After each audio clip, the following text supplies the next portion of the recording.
Welcome. In this video I will show you how to change navigation style on your Samsung Galaxy A57.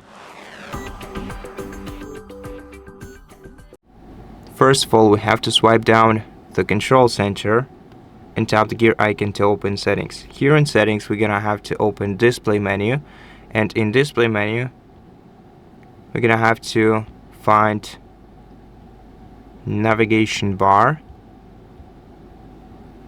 And here in navigation bar menu we can choose between buttons and swipe gestures.